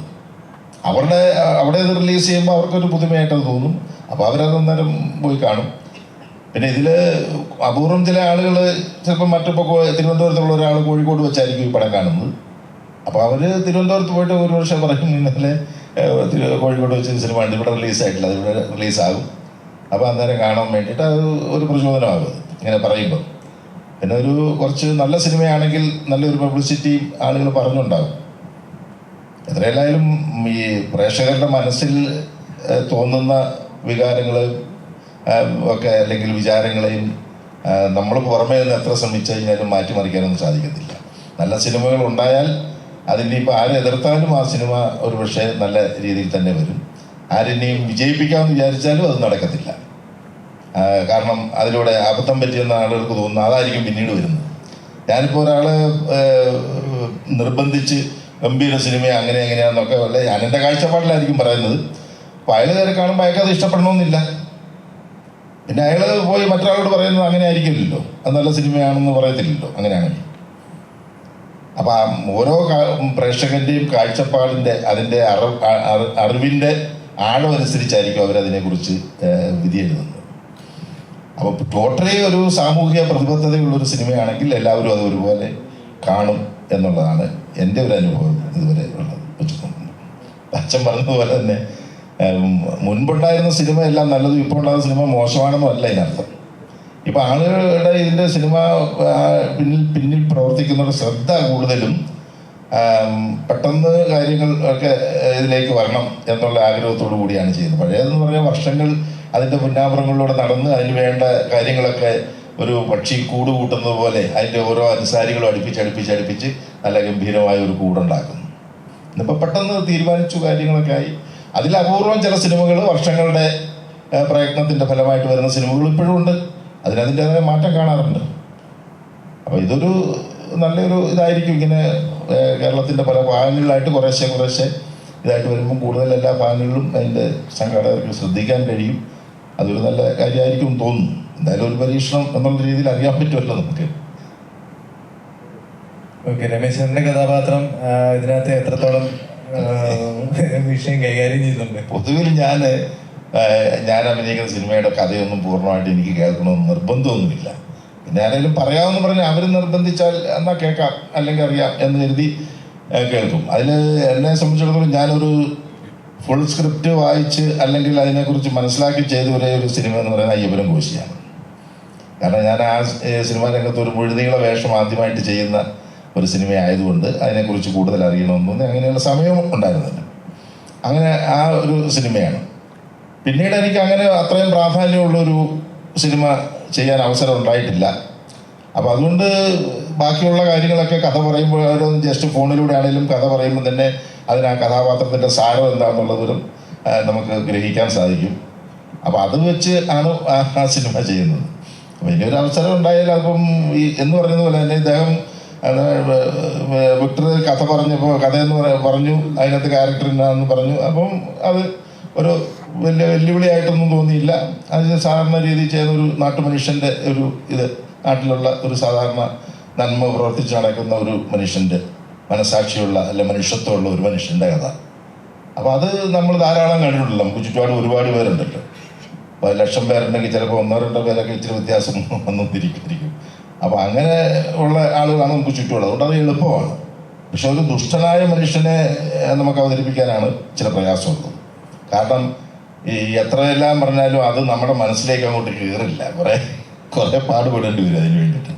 അപ്പം അങ്ങനെയുള്ള ഒരു സിനിമ അല്ലാത്തത് കൊണ്ട്, കഥാപാത്രം അല്ലാത്തത് കൊണ്ട് നമുക്ക് പെട്ടെന്ന് അതിലേക്ക് നമ്മുടെ സ്വഭാവം അല്ലെ നമ്മുടെ മനസ്സുമായിട്ട് നമ്മൾ ആഗ്രഹിക്കുന്ന രീതിയിലുള്ള മനുഷ്യൻ്റെ ഒരു പ്രവർത്തനം മേഖലയാകും എന്ന് ഉള്ളത് കൊണ്ട് നമുക്ക് പെട്ടെന്ന് അതിലേക്ക് വരാൻ സാധിക്കും. നമ്മുടെ അച്ഛൻ വല്ലപ്പോഴും ഒക്കെ സിനിമയിൽ വന്നു പോകുന്ന ആളായിട്ടും സ്ക്രിപ്റ്റ് മുഴുവൻ കേട്ട് എന്ന് പറഞ്ഞ ഈ സിനിമയെ കുറിച്ച്. അപ്പൊ ഇതുപോലെ സ്ക്രിപ്റ്റ് കേൾക്കാതൊക്കെ ചെയ്ത് ചിലപ്പം വല്ല കടിയും പെടുമെന്നുള്ള പേടിയൊന്നും ഇല്ലല്ലേ?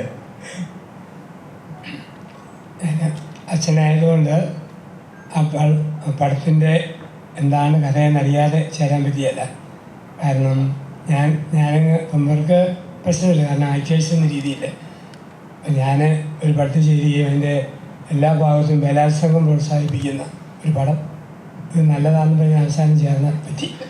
അതുകൊണ്ട് നിർമ്മാതാവ് വഞ്ചിക്കുന്നവരല്ല എന്നറിയാവുന്നതുകൊണ്ട് പറഞ്ഞിരുന്നുവെങ്കിലും മൊത്തം കേൾക്കാതെ ഇന്ന് ചേർന്ന് നിൽക്കാമെന്ന് തോന്നി. അത് ഞാനൊക്കെ ആകുമ്പോൾ കൂടുതൽ ശ്രദ്ധിക്കണമല്ലോ.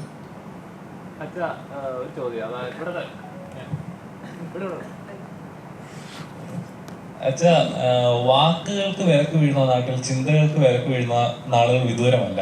ഇപ്പം സിനിമകൾ എന്നൊക്കെ പറയുമ്പോൾ എന്താ പറയുക, നമ്മുടെ പ്രതിഷേധങ്ങളായാലും സമൂഹത്തിലെ അനീതികളായാലും ചൂണ്ടിക്കാണിച്ചിരുന്ന ഒരു കലാരൂപമാണ്. ഇപ്പം അതൊരു വെറൊരു ബിസിനസ് എന്ന ലെവലിലോട്ട്, അല്ലെങ്കിൽ എന്താ പറയുക, ഒരു കാഴ്ചക്കാരെ വെറുതെ ടൈംപാസിന് വേണ്ടി മാത്രം കാണിക്കുന്ന ഒരു കലാരൂപമായി മാത്രം മാറിക്കൊണ്ടിരിക്കുകയാണ്. അപ്പം അച്ഛൻ എപ്പോഴെങ്കിലും തോന്നിയിട്ടുണ്ടോ ഇങ്ങനെ സിനിമകൾ അല്ലെങ്കിൽ ഇങ്ങനത്തെ കലാരൂപങ്ങൾ പ്രതിഷേധിക്കേണ്ടടുത്ത് പ്രതിഷേധിക്കണം, അല്ലെങ്കിൽ വെറൊരു ബിസിനസ് മാത്രമായി മാറരുത്? നമ്മൾ നമ്മുടേതായ ഗ്രൂപ്പുകളിലൊക്കെ ഈ ആശയം പങ്കുവെക്കാറുണ്ട്, പ്രത്യേകിച്ച് യൂത്തിനോടൊക്കെ ക്ലാസ് കൊടുക്കുമ്പോൾ. പിന്നെ ഇന്നൊരു വലിയൊരു പ്രശ്നം വരുന്നത് ഒത്തിരി പേർക്ക് ഈ ബ്ലാക്ക് മണി ഉള്ളവരുണ്ട്. ഒരു പൊട്ടപ്പടം പഠിപ്പിച്ച് അത് വൈറ്റ് മണിയാക്കി മാറ്റാം. ഒത്തിരി പേരെനിക്ക് അറിയാം അങ്ങനെയുള്ളവരെ. അപ്പം അങ്ങനെയുള്ള രീതി വരുമ്പോഴത്തേക്ക് അവർ എന്തെങ്കിലും കാട്ടിക്കൂട്ടി വെച്ചാൽ മതി. പടത്തിന് വേണ്ടിയല്ല, അവരുടെ കള്ളപ്പണം ഒന്ന് നേരെയാക്കാൻ കണക്ക് കാണിക്കുമ്പോൾ. അപ്പം അങ്ങനെയൊക്കെയുള്ളൊരു പടം പിടിക്കുമ്പം ആ പടത്തിൻ്റെ സ്റ്റാൻഡേർഡ് അത്രയേ ഉള്ളൂ. അതുകൊണ്ട് ഏതാനും ദിവസം കഴിയുമ്പോൾ തീരും ആ പടങ്ങളൊക്കെ. പക്ഷെ എപ്പോഴും ഈ മൂല്യങ്ങൾ മനുഷ്യനെ പഠിപ്പിക്കുന്ന, ബന്ധങ്ങൾ വളർത്തുന്ന, മാതാപിതാക്കളെ മക്കൾ സ്നേഹിക്കുന്ന, മക്കളെ പേരൻസ് കരുതുന്ന നല്ല സത്യമായ പ്രേമബന്ധങ്ങൾ, സ്നേഹബന്ധങ്ങൾ, അങ്ങനെയുള്ള പടങ്ങൾ എന്നും എക്കാലത്തും അത് വിജയിക്കും. അപ്പം അതിനൊന്നും ഇന്ന് ഇന്ന് എങ്ങനെയും എൻ്റെ ഈ കുറേ കാശ് അഡ്ജസ്റ്റ് ചെയ്ത് അങ്ങനെ അങ്ങ് പോവുക, പിന്നെ ആരെയും വിളിച്ചുകൂടി അങ്ങ് തീർക്കുക. അങ്ങനെ നമുക്ക് സിനിമയെ അർപ്പിക്കലും ഒപ്പിക്കലും ആവാം. ഒത്തിരി പേര് ഒപ്പിക്കുന്നവരാണ്, അർപ്പിക്കുന്നവരല്ല. ഇതിനകത്തൊരു അർപ്പണത്തിൻ്റെ ഒരു പൊരി തോന്നി ഇത് വിജയിച്ചാൽ ഓക്കെ, ആ രീതി നമുക്ക് പലപ്പോഴും മുന്നേറാൻ പറ്റും. അപ്പം നന്മ എപ്പോഴും വിജയിക്കുന്നതായിട്ടാണ് നമ്മൾ കാണുന്നത്. ഇപ്പോൾ സ്വർഗം എന്ന് പറയുന്ന സിനിമയൊക്കെ അത്ര വലിയൊരു കലാരൂപം നമുക്ക് സിനിമാ രീതി പറയാൻ പറ്റിയില്ലല്ലോ, അത് വിജയിച്ചു. അതിൻ്റെ കാരണം അതിനകത്തൊരു നന്മ, ഒരു മെസ്സേജ് കൊടുക്കുന്നത്.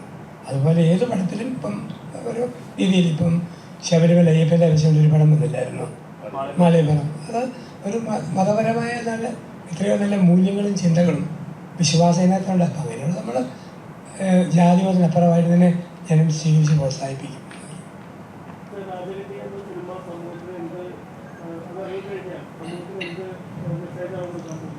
അതൊന്നാമത് ആ പടം വഴി ഉണ്ടാകുന്നത് ഈ സത്യത്തോടും ആത്മാർത്ഥതയോടും കൂടി ജീവിക്കുന്നവർക്കുള്ള ദൈവത്തിൻ്റെ അനുഗ്രഹം.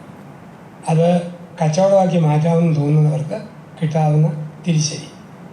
നിർമ്മല ഹൃദയത്തോടെ ഒരുമിച്ച് പ്രാർത്ഥിക്കുന്ന ഏത് എത്തിപ്പെട്ടാലും ഈശ്വരാനുഗ്രഹം അവർക്കുണ്ടായിരിക്കും എന്നുള്ള ആ ഒരു മൂല്യം കൊടുക്കുന്നുള്ളൂ.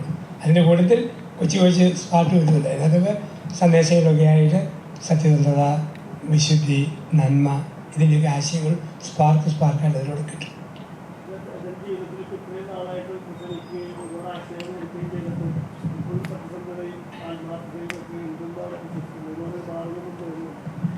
അതിപ്പം ഒരു ഭാര്യ ധ്യാനം കൂടാൻ പോയി. ഭർത്താവ് ചോദിച്ചു, ധ്യാനം കൂടിയിട്ടും നിനക്ക് എന്നാ അടി മെച്ചം? ഭാര്യ പറഞ്ഞു, വിഷം തന്നെ കൊല്ലാത്തത് അതിൻ്റെ ഫലമാണ് എന്ന് പറഞ്ഞവരേ ഉള്ളൂ. കുറേയെങ്കിലും നന്മ കുറച്ചെന്തെങ്കിലും ഉണ്ടാകുന്നു. എനിക്കിതിനേക്കാൾ മോശമാകാമായിരുന്നു. മുഴുവൻ പേര് നന്നാക്കാൻ പറ്റിയെന്നുള്ളതല്ല, 10 പേർക്കെങ്കിലും ഒരു നല്ല നന്മയുടെ സ്പാർക്ക് കിട്ടിയിരുന്നു.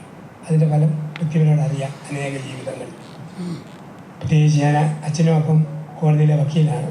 ഏറ്റുമാനൂർ കുടുംബ കോടതിയിൽ പോകുന്നു. എത്രയോ കേസുകൾ ഈ മൊബൈലിൽ ചെറിയ പടം കണ്ടിട്ട് ഈ അച്ഛനോട് വേണ്ടിയാക്കാവുന്നത്. അപ്പോൾ കുടുംബ കോടതി ജഡ്ജി തന്നെ പറഞ്ഞു വിടും ഈ അച്ഛനെ പോയി കേൾക്കും. അപ്പോൾ ആ വഴി നമ്മൾ അറിയാതെ ഇൻഡയറക്റ്റായിട്ടും കൊച്ചി ഇപ്പം കുറേക്കാട് പോലീസ് സ്റ്റേഷൻ ഇവിടെ ആൾ തീരുമാനം ഒരു കുടുംബ കേസ് പറയാൻ എൻ്റെ അടുത്ത് ആദ്യം വിടും.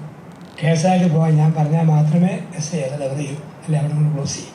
അതൊക്കെ ഈ മീഡിയയിൽ കിട്ടിയ കൊച്ചു സ്വാധീനം.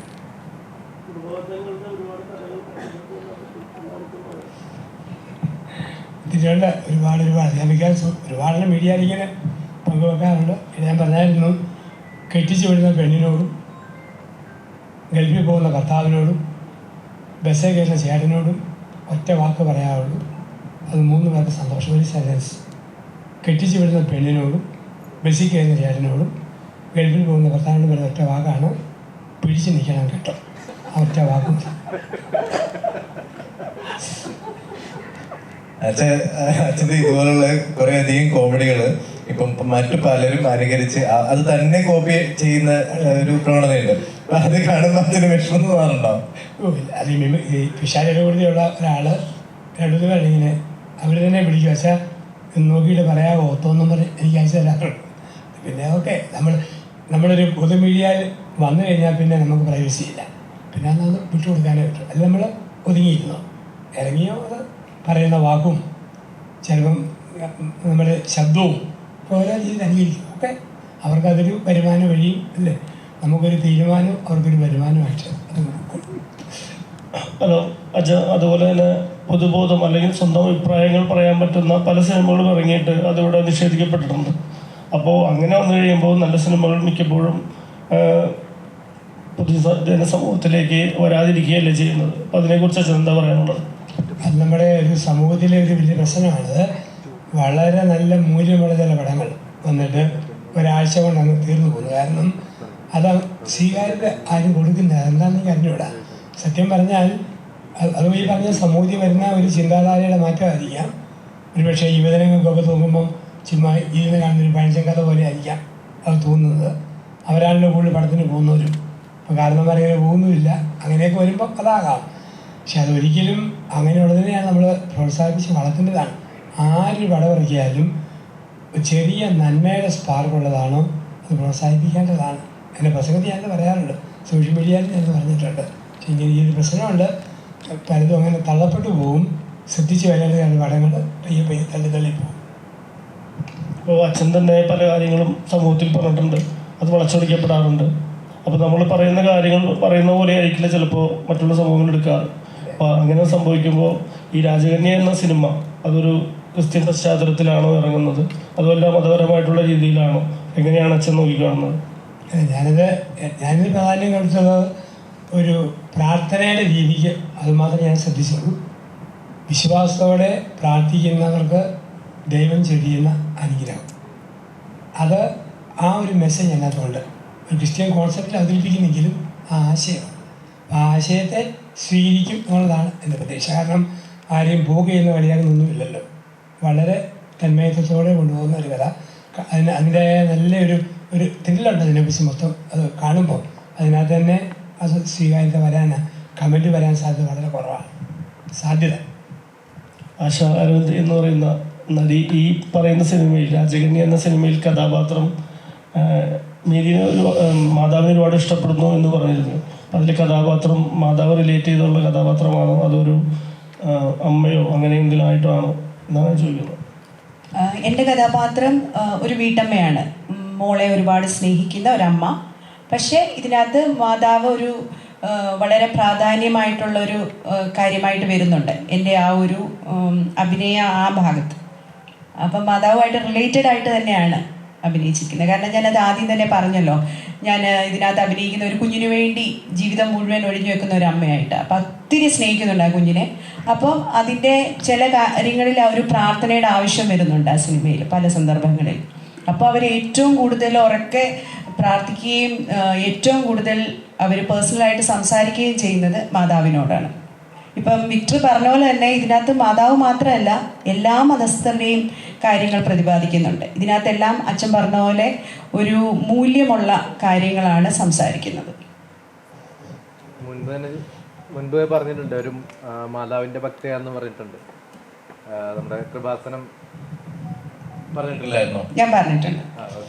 അപ്പൊ ഇതുപോലെ ഇപ്പൊ മാതാവിനെ പറ്റി ഒരു സിനിമ വരുമ്പോൾ അതിനകത്ത് റോൾ ചെയ്യാന്ന് പറയുന്നത് അത് ശരിക്കും എന്തെങ്കിലും സജഷൻ വെച്ചിരുന്നോ?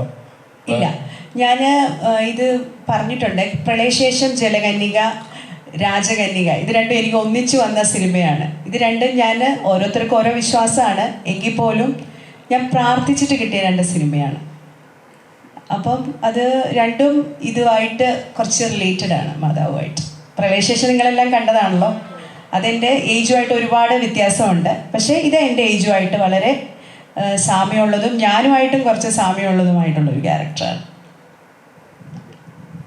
പ്രളയശേഷം ജലകന്യകയില് ഒരു ലാസ്റ്റ് സീനൊക്കെ ആകുമ്പോഴത്തേനെ കുറച്ച്, അതായത് നമ്മള് സഭയിൽ തന്നെ ഒരിക്കലും ദൈവം കൂടെ ഇരുന്ന് സിഗരറ്റ് വലിക്കുന്ന രംഗങ്ങളൊക്കെ ആയിട്ട് കണ്ടിരുന്നു.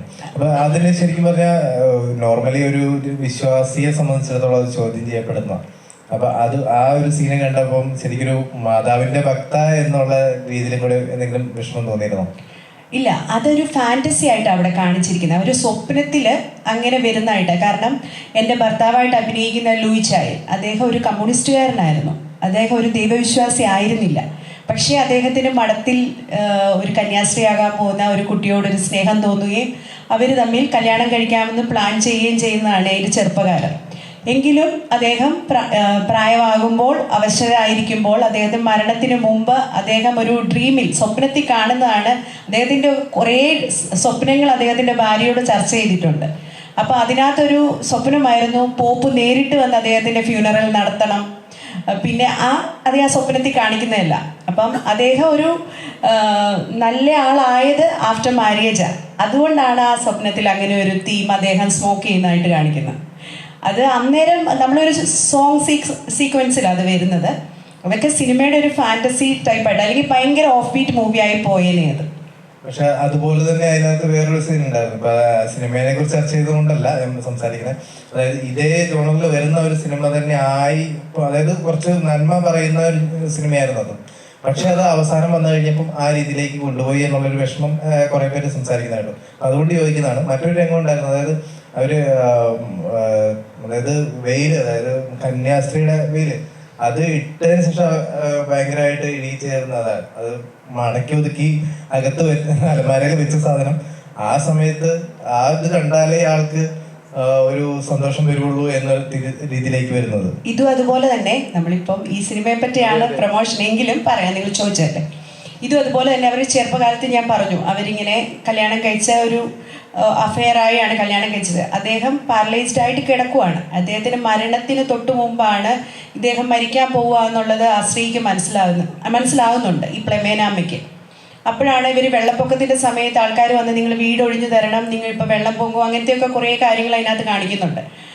ആ സമയത്ത് ഇവർ വന്ന് ഇവരുടെ ഹസ്ബൻഡിനോട് ഇത് പറയാൻ വരുമ്പോഴാണ് ഇദ്ദേഹത്തിൻ്റെ ബുദ്ധിമുട്ടും കാര്യങ്ങളും മനസ്സിലാകുന്നത്. ഇദ്ദേഹത്തിന് ഒന്നും ചെയ്യാൻ പറ്റുന്നില്ല. അദ്ദേഹം ഇത്രയും ഫൈറ്റ് ചെയ്ത് ജീവിച്ച ഒരാൾ ഇത്രയും കിടപ്പാകുമ്പോൾ ഉള്ള ഒരവസ്ഥ ആ വൈഫിന് മനസ്സിലാവുന്നു. അപ്പോൾ അവർ ആ പഴയ ഒരു സ്വപ്നലോകത്ത്, അതും സോങ്ങാണ്, സ്വപ്നലോകത്ത് അവരുടെ പഴയ വെയിൽ യൂസ് ചെയ്ത് അദ്ദേഹത്തെ ഒന്ന് ഹഗ് ചെയ്യുന്നൊരു ഷോട്ടാണത്. പിന്നെ ഈ ഒരു പ്ലെമേന എന്ന് പറഞ്ഞ സ്ത്രീ, അതിനകത്ത് ദൈവവിശ്വാസത്തിൽ ഉപരി അവർ വളരെ തൻ്റേടിയായിട്ടൊരു സ്ത്രീയാണ്. അവരുടെ ഇടയ്ക്ക് ആരുടെ ഒരു വിളച്ചിലും നടക്കില്ല. അവർക്കാകെ അവർക്കിഷ്ടമുള്ള ഒരു വ്യക്തി അവരുടെ ഹസ്ബൻഡ് മാത്രം. ബാക്കി മക്കളോടോ വേറെ ആരോടും അവർ അത്ര വലിയ സ്നേഹമുള്ള ഒരു സ്ത്രീയല്ല. എല്ലാവരോടും എതിർത്ത് അവരുടെ ജീവിതത്തിൽ അവരുടെ ഹസ്ബൻഡിന് വേണ്ടി മാത്രം, അല്ലെങ്കിൽ ആ വീട്, അവരുടെ പശുക്കൾ, ആട്, ഇതിനുവേണ്ടി മാത്രം ജീവിക്കുന്ന ഒരു സ്ത്രീ ആയിട്ടാണ് അവരെ കാണിക്കുന്നത്. ഡയറക്ടറോടാണ്, ഇടുക്കിയിലാണ് ഇത് ആദ്യമായിട്ട് പ്രദർശിപ്പിക്കുന്നതെന്ന് പറഞ്ഞു. അല്ലല്ല, ഇത് ഓൾറെഡി എല്ലാ ജില്ലയിലും നമ്മൾ റിലീസുണ്ട്. സെൻറ്ററുകൾ നമ്മൾ എടുത്തിരിക്കുന്നത് ചില ജില്ലകളിൽ കൂടുതൽ സെൻറ്ററുകളുണ്ട്, ചിലയിടത്ത് കുറച്ച്. അങ്ങനെ നമ്മൾ അതിൻ്റെ ഒരു മാർക്കറ്റിംഗ് നോക്കി. ഇപ്പോൾ ഒരു സിനിമ എടുത്ത് ഒറ്റയടിക്ക് 700 സ്ക്രീനിലോട്ട് ഇട്ട് കഴിഞ്ഞാൽ അത് നമുക്കറിയാമല്ലോ പൊതുവെ. അപ്പം ഞാനൊരു സിനിമ ഇത് ചെയ്ത് കഴിഞ്ഞപ്പോഴാണ് ഞാൻ ഇറങ്ങുന്ന സിനിമകളും അതിന് വരുന്ന കളക്ഷനും ഏതൊക്കെ ഏരിയകളിലാണ് ഇത് കളക്ട് ചെയ്യുന്നത്, ഏതൊക്കെ ഓഡിയൻസാണ് ഓരോ സിനിമയുടെ ഇതൊക്കെ മനസ്സിലാക്കിയിട്ട് വളരെ അത്രയും സ്റ്റഡി ചെയ്തിട്ടാണ് നമ്മൾ എല്ലാ ജില്ലയിലും തന്നെ റിലീസുണ്ട്. പക്ഷേ ചില ജില്ലകളിൽ കൂടുതൽ സെൻറ്ററുകളുണ്ട്. ഇപ്പം നമ്മൾ എറണാകുളത്ത് റിലീസുണ്ട്, ആലപ്പുഴ സൈഡുണ്ട്, കൊല്ലം, തിരുവനന്തപുരം എല്ലാ ജില്ലയിലും റിലീസുണ്ട്. ചില ഏരിയകളിൽ നമ്മൾ സെൻറ്ററുകൾ കോട്ടയമുണ്ട്. കോട്ടയം നമ്മൾ ഏറ്റുമാനൂർ എടുത്തിരിക്കുന്നത്. അപ്പോൾ പിന്നെ ചില തിയേറ്ററുകൾ ഞാൻ ചൂസ് ചെയ്തിട്ടുണ്ട്. അത് 4K അറ്റ്മോസ് ആണ് സിനിമ. അപ്പോൾ കഴിയുന്നതും ഫസ്റ്റ് പോകുന്നത് 4K 2K ഉള്ള തിയേറ്റേഴ്സ് പ്രിഫർ ചെയ്തിട്ടുണ്ട്. കാരണം നമ്മൾ ഇത്രയും പൈസയൊക്കെ മുടക്കി അറ്റ്മോസ് ഒക്കെ ചെയ്തിട്ട് അത് അങ്ങനെയുള്ള ഒരു സൗണ്ട് സിസ്റ്റമുള്ള തിയേറ്ററിൽ ഇരുന്ന് കാണണം എന്നുള്ളത് എൻ്റെ ഒരു പേഴ്സണൽ ആഗ്രഹമാണ്. അല്ലെങ്കിൽ ഞാൻ അത്രയും നമ്മുടെ എഫേർട്ട് എടുത്തിട്ട് അതുകൊണ്ട് ഫസ്റ്റ് റിലീസ് വന്നെങ്കിൽ പിന്നെ നല്ല തിയേറ്റേഴ്സ് കൂടെ പോകണമെന്നൊരു ആഗ്രഹം ഉണ്ടായിരുന്നു. പിന്നെ പടം റീച്ച് ആകുന്നതനുസരിച്ച് ഇത് സെക്കൻഡ് വെച്ച് നമുക്ക് തിയേറ്ററുകൾ കൂട്ടാൻ നിസ്സാര സമയം മതി. അനാവശ്യമായിട്ട് കൊണ്ട് ഒരുപാട് തിയേറ്റേഴ്സ് എടുത്തിട്ട് നമുക്ക് റീച്ച് ഇല്ലാത്ത സ്ഥലങ്ങളിൽ പടം കുറേയിടത്ത് ഇപ്പോൾ ഷോ നടക്കാതെ വരും. അങ്ങനെ വന്നു കഴിയുമ്പോഴത്തേനും അത് ആ സിനിമയെ ബാധിക്കും. അതിൽ നല്ലത് ഒരു 100 താഴെ സെൻറ്റേഴ്സ് എടുത്തിട്ട് നമുക്ക് കോൺഫിഡൻസ് ഉള്ള ഏരിയകളിൽ മാക്സിമം വർക്ക് ചെയ്ത് സ്റ്റെപ്പായിട്ട് ഫില്ല് ചെയ്യാന്നുള്ള ഇതാണ്. പിന്നെ ഇത് 3 ലാംഗ്വേജ് ഞാൻ പറഞ്ഞത് ഇതൊരു കേരള തമിഴ്നാട് ബോർഡറിൽ നടക്കുന്ന ഒരു സ്റ്റോറിയാണ്. അപ്പോൾ ഇതിലെ ക്യാരക്ടേഴ്സൊക്കെ തമിഴും മലയാളവും മിക്സഡാണ് ഇതിൻ്റെ ക്യാരക്ടേഴ്സൊക്കെ ചെയ്തിരിക്കുന്നത്. അപ്പോൾ അതെനിക്കൊന്ന് തമിഴിൽ ഈ സിനിമ എനിക്കൊന്ന് കേരളത്തിനേക്കാളും കുറച്ചുകൂടെ റീച്ച് തമിഴ്നാട്ടിലുണ്ടാകുമെന്ന് തോന്നുന്നു. ഇവിടെ ചെയ്ത റിലീസിനൊപ്പം തന്നെ ഇത് ഞാൻ പുറത്തോട്ട് കൊടുക്കുന്നത്. പിന്നെ ഇതിന് കുറച്ച് ഈ ഫാൻറ്റസി ഇതൊക്കെ വന്നൊരു മാതാവിൻ്റെ ഇതൊക്കെ വരുന്നതുകൊണ്ട് വിദേശത്തോട്ടാണ് കുറച്ചുകൂടെ ഇങ്ങനത്തെ സിനിമകൾ ഓടുന്നത്. നമുക്ക് ഇവിടുത്തെ ജില്ലയിൽ കേരളത്തിൽ 14 ജില്ലയിൽ കുറച്ചാണല്ലോ നമുക്ക് അതിൻ്റെ ഒരു തമിഴ്നാട് പോകുമ്പോൾ കുറച്ചുകൂടെ റീച്ച് കിട്ടുന്നു. പുറത്തോട്ട് പോകുമ്പോൾ കുറച്ചുകൂടെ ഞാനൊരു പുറത്തേക്ക് ഓസ്ട്രേലിയയൊക്കെ റിലീസ് ചെയ്യാൻ അങ്ങനെ ഒരു വ്യൂവിലൊക്കെയാണ് ഈ സിനിമ ചെയ്തത്. വലിയ ഇങ്ങനെ ഇതിനെപ്പറ്റി എന്താ പറയുക, ഞാനൊരു ബിഗിനറാണ്. ഇപ്പം നമ്മൾ ഒത്തിരി ചെയ്ത് സിനിമയെപ്പറ്റി തള്ളിമറിക്കാൻ നമുക്കില്ല. ആൾക്കാരത് കണ്ട് ഇഷ്ടപ്പെട്ട അത്രേ നമുക്ക് എല്ലാവരെയും തൃപ്തിപ്പെടുത്തി നമുക്കൊരു സിനിമ ഒരിക്കലും എടുക്കാൻ പറ്റില്ല. നമ്മൾ ചെയ്യുന്ന സിനിമ ഒരു കൂടുതൽ ആൾക്കാർ ഓരോ വിഭാഗം ഉണ്ടല്ലോ. ഇപ്പം കുട്ടികൾക്ക് ഇഷ്ടപ്പെടുന്ന സിനിമ ആക്കണമെങ്കിൽ ഞാൻ ആ ടൈപ്പ് ചെയ്യണം. ഇത് ഞാൻ എല്ലാവർക്കും റിലേറ്റ് ചെയ്യുന്ന രീതിയിലാണ് സിനിമ ചെയ്തേക്കുന്നത് എന്നൊക്കെ. നേരത്തെ പറഞ്ഞ പോലെ ഇപ്പം മിഖായൽ മാലാക കഞ്ചാവ് അടിച്ച് വരുമോ? ഇല്ല, ഞാൻ ബേസിക്കലി ഞാനൊരു ക്രിസ്ത്യനാണ്. എന്ന് വെച്ച് ഒരു മതത്തെ ഒരു വിധത്തിന് അവർക്കൊരു ബുദ്ധിമുട്ടുണ്ടാക്കുന്ന തരത്തിലുള്ള ഒരു കാര്യം എൻ്റെ ഭാഗത്തുനിന്ന് ഒരിക്കലും ഉണ്ടാകത്തില്ല. എൻ്റെ സ്റ്റോറി വളരെ ജെന്യുവിനായിട്ടും ഇപ്പം ഞാനൊരു ക്രിസ്ത്യൻ മതത്തിൽ ജനിച്ചു വളർന്നു എന്ന് പറയുമ്പോഴും ഞാൻ എല്ലാവരെയും ഒരേപോലെയാണ് കാണുന്നത്. എൻ്റെ സിനിമയിൽ വർക്ക് ചെയ്യുന്നത് ക്രിസ്ത്യൻസ് മാത്രമല്ല, ഭൂരിഭാഗം ആൾക്കാരും മറ്റേ റിലീജിയനിൽ പെട്ടവർ. ഞാൻ അവരുടെ സ്കില്ല് മാത്രമേ നോക്കിയിട്ടുള്ളൂ. ഒരിക്കലും എൻ്റെ ഒരു മതം ഇതിൻ്റെ അകത്ത് ബിൽഡ് ചെയ്യാൻ വേണ്ടി അങ്ങനത്തെ ഒരു കാര്യങ്ങളുമില്ല. ഞാൻ ജീസസ് ക്രൈസ്റ്റിൻ്റെ ഇത് വരുന്നെങ്കിൽ ജീസസ് ക്രൈസ്റ്റ് ഫോളോ ചെയ്യുന്നത് എല്ലാ ആൾക്കാർക്കും വേണ്ടിയിട്ടാണ്. അപ്പം അതുകൊണ്ട് ആ ഒരു തോട്ട് പ്രോസസ്സ് വിശ്വസിക്കുന്ന ആളാണ് ഞാൻ. അതിൻ്റെ മരണം വരെ ഞാൻ അങ്ങനെ കീപ്പ് ചെയ്യും. എന്തായാലും സിനിമ വലിയൊരു വിജയമായി മാറട്ടെ. ഒരുപാട് ഒരു സിനിമയും ചെറുതല്ല, എല്ലാ സിനിമയും നമ്മളൊരു സിനിമ ചെയ്യുമ്പോൾ നമ്മൾ അതിൻ്റെ ഒരു എഫർട്ട് നമ്മൾ മനസ്സിലാക്കുന്നു. എന്നെപ്പോലെ തന്നെ അല്ലെങ്കിൽ ഇപ്പം ഉടനെ ഇറങ്ങാൻ പോകുന്ന എല്ലാ സിനിമകൾക്കും ഇതുപോലെ എഫർട്ടുണ്ട്. നമ്മുടെ സിനിമ മാത്രമാണ് മഹത്തരം എന്ന് നമുക്ക് പറയാൻ പറ്റില്ല. ഒരുപാട് സിനിമകൾ ഇറങ്ങുന്നത് എല്ലാവരും ഇതുപോലെ ഹാർഡ് വർക്ക് ചെയ്തും എഫർട്ട് ചെയ്ത് എടുത്താണ് സിനിമകളുണ്ട്. ഈ സിനിമയിൽ ഇപ്പം നമ്മൾ പബ്ലിഷ് ചെയ്തേക്കുന്ന ചിത്ര ചേച്ചിയുടെ ഒരു സോങ്ങാണ്. വേറെ 2-3 സോങ്സ് ഉണ്ട്. അതൊക്കെ നല്ല രസമുള്ള സോങ്സാണ്. അത് സൂപ്പറായിട്ടുള്ള സോങ്സാണ്. പക്ഷെ നമുക്ക് ആ സിനിമയ്ക്ക് മുന്നേ ഇത് ഇറക്കി വിട്ട് കഴിഞ്ഞാൽ ഇതിങ്ങനെ കണക്റ്റഡ് ആണ് എല്ലാവരും. ഇപ്പോൾ മെറീനയുടെ ക്യാരക്ടർ പോലും ഇങ്ങനെ ഹൈഡ് ചെയ്ത് സംസാരിക്കുന്നത് അതിൻ്റെ സസ്പെൻസ് നിർത്താൻ വേണ്ടിയിട്ടാണ്. അപ്പോൾ 2 സോങ്സ് കൂടെ വരാനുണ്ട്. നമ്മൾ റിലീസ് ചെയ്തതിന് ശേഷം ആലോചിച്ച് ചെയ്യാന്ന് പറഞ്ഞു. മാലാക വരുന്നത് സസ്പെൻസ് ആയിട്ടാണ്. മാലാക അതിൻ്റെ ഒരു ക്രൂഷ്യൽ സ്റ്റേജിൽ ഒരു കൊറോണേഷൻ്റെ ഒക്കെ ടൈം പടം കണ്ടിട്ടുണ്ട്. അപ്പോൾ സിനിമ ഏതായാലും വലിയൊരു വിജയം മാറട്ടെ. ഞങ്ങളെപ്പോലുള്ള ആൾക്കാരെന്ന് പറഞ്ഞാൽ ഇപ്പം നിങ്ങൾ ചോദിച്ചു കൂടുതൽ സ്ക്രീൻസ് എടുക്കുന്ന കാര്യത്തിൻ്റെ കാര്യത്തിൽ പറഞ്ഞപ്പോൾ നമുക്ക് ഒറ്റയടിക്ക് ഇപ്പോൾ ഒരു സൂപ്പർ സ്റ്റാർ സിനിമയാണെങ്കിൽ ഓട്ടോമാറ്റിക്കായിട്ടൊരു ഫാൻസ് എപ്പോഴും ഉണ്ട്. അത് ആരും ഒന്നും ചെയ്യേണ്ട. ഓൾറെഡി ആദ്യത്തെ 2-3 ദിവസത്തേന് എപ്പോഴും തിയേറ്ററിൽ ആളുണ്ട്. അപ്പം നമുക്ക് പ്രത്യേകിച്ച് ഒന്നും ചെയ്യേണ്ട. ഇങ്ങനെയുള്ള സിനിമകളുടെ പ്രശ്നം എന്ന് പറഞ്ഞു കഴിഞ്ഞാൽ എത്ര നല്ല സിനിമയാണെങ്കിലും നമുക്ക് ആദ്യത്തെ ഒരു ബേസിക് ഓഡിയൻസ് ഒരു 2-3 ദിവസം തിയേറ്ററിൽ ഉണ്ടെങ്കിൽ അത് ആൾക്കാർ കണ്ടാണ് ഇത് കയറി വരുന്നത്. അങ്ങനെ ഞാൻ വിശ്വസിക്കുന്നത്. അതുകൊണ്ടാണ് നമ്മൾ ഇമ്പോർട്ടൻറ്റ് കുറച്ച് സെൻറ്റേഴ്സ് എടുത്ത് സ്റ്റാർട്ട് ചെയ്ത് പോയിക്കാറാണ്. ഇപ്പം കഴിയുന്നത്രയും സപ്പോർട്ട് ചെയ്യുക. ഞാൻ ഒരിക്കലും ഒരു സിനിമ ചെയ്യുന്നത് എൻ്റെ മാത്രം ഒരു പർപ്പസിനല്ല. ഞാൻ ഓൾറെഡി ഒരു ആക്ടറായിട്ട് ഇൻഡസ്ട്രി സ്റ്റാർട്ട് ചെയ്ത് തുടങ്ങിയ ആളായിരുന്നു. പിന്നീട് ഞാനൊരു 6 വർഷക്കാലം ഇതിൽ നിന്ന് മാറി എങ്ങനെ നമ്മുടെ ഒരു ലൈഫ് ജേണി നമ്മൾ ചിന്തിക്കുമ്പം നമ്മൾ ചെയ്യുന്ന ഒരു കാര്യം കൊണ്ട് മറ്റുള്ളവർക്കൂടെ ഉപകാരം ഉണ്ടായി എല്ലാവർക്കും വരുമ്പോഴാണ് നമുക്ക് കുറച്ചുകൂടെ സന്തോഷം. ഈ സിനിമയിൽ ഒരുപാട് ആർട്ടിസ്റ്റുകൾ, സിനിമയിലുള്ള എക്സ്പീരിയൻസ്ഡ് ആയിട്ടുള്ള ആർട്ടിസ്റ്റുകളുണ്ട്. അപ്പോൾ ഒരുപാട് പുതിയ ആൾക്കാരെ ഞാൻ ഒരുപാട് എഫേർട്ട് എടുത്ത് കൊണ്ടുവന്നിട്ടുണ്ട്. ഞാൻ എൻ്റെ ക്യാരക്ടറിന് വേണ്ടി അവരെ മോൾഡ് ചെയ്തെടുത്തിട്ടുണ്ട്.